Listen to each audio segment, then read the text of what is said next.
Brown Bag Films is an animation company. We're based in Dublin, Toronto, New York and Bali. So a multi-site global company. We primarily do TV episodic work. The number of artists tends to flex based on the number of shows. Currently we have about 350. In Dublin, our capacity is really for 8 full TV episodic shows, and Toronto is about 15. In Dublin, our production model is an outsourced model. Where that differs from a traditional production model where everything is done in-house, we actually outsource quite a lot of our work, like animation and lighting, to an overseas studio. The vision was a global asset repo. Our artists had talked for years about it and requested it for years, and we were so caught up in other things we never got around to it. So one of the biggest challenges we were facing day to day before we approached Pixstor Media was the shipping, the zip and ship process which we were using. We work with a lot of overseas studios, and we do a lot of the initial design here and ship files to those studios. It caused an extra workload on the artists. Assets can be gigabytes in size, and to ship them took a lot of time. Then we also had the secondary problem that once it got to the overseas studios, they had to unpack it and install it.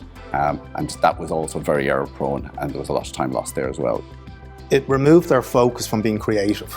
They had to be concerned about, have I zipped up the right package, and it was always our challenge and goal to remove, I suppose, any of the tasks that burdened them, and took away from them being focused on creativity.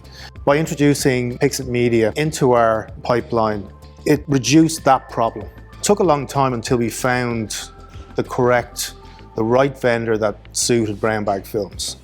It's not an off-the-shelf solution, so we knew that we were going to have to work with this vendor. Our pipeline's very bespoke. Our production model is probably quite bespoke as well. From our research, on paper we understood what pixstor could do, but we wanted to see it in practical terms ourselves. When we approached Pixstor Media, we put together the scoping documents together, and then we worked with Pixstor team very closely on putting together a scope that would meet our requirements. The next stage we went to is a proof of concept. Pixstor Media set up 2 virtual workstations that we could use to test proof of concept and play with the software and hardware.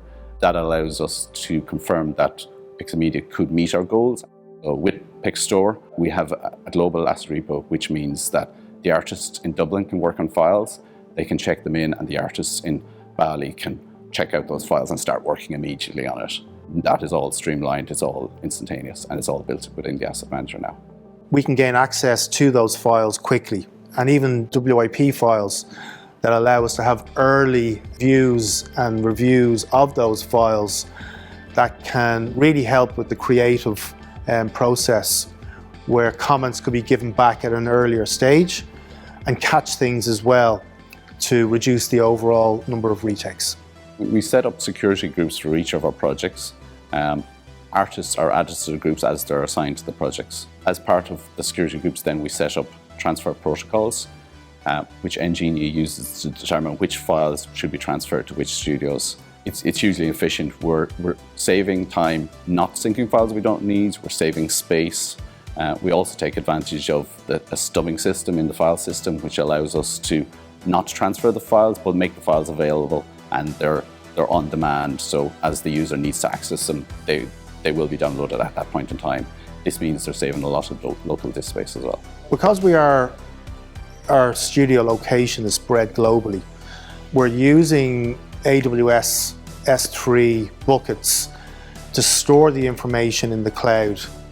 So the pixstor nodes have access to the files in order to be able to cache them and bring them down locally, reducing latency, speed, or increasing speeds of downloads and uploads, because that AWS instance isn't under the same restrictions as we would have if we were going point to point to our other studios.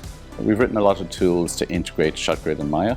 What we do is we store all our data in ShotGrid, When the users open Maya, we have tools, menus that pop up and display information for the assets they're working on. Some of the benefits we get in using ShotGrid are global repository. It's accessible from all our overseas studios.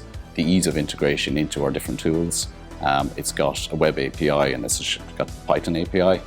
These options make it very easy to integrate in any stage of our pipeline. We have a development team here in Dublin, and they worked very closely with the Pixit development team as well to get that integration between ShotGrid, pixstor and our asset management.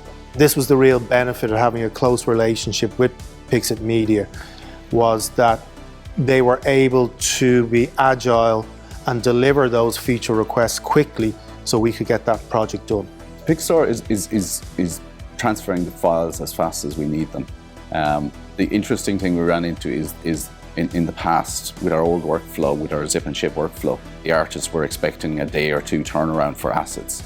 Now they're expecting minutes, and we have our artists in contact with the artists in Bali and Toronto, and they're sending messages saying, I've checked in the file, and the artists here are looking for the file immediately. And it's great because they're in the office next door as far as we're concerned, and it's all working well.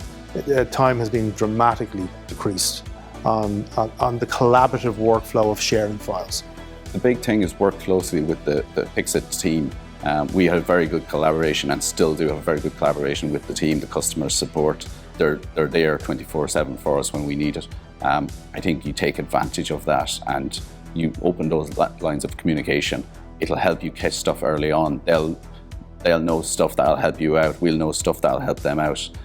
Definitely with the collaboration, it helped advance our technology roadmap, and it fed into some of the Pixit Media development map as well, which was a good collaboration, and it's what you want to see happening. So that, I definitely say the communication is huge, and it does help.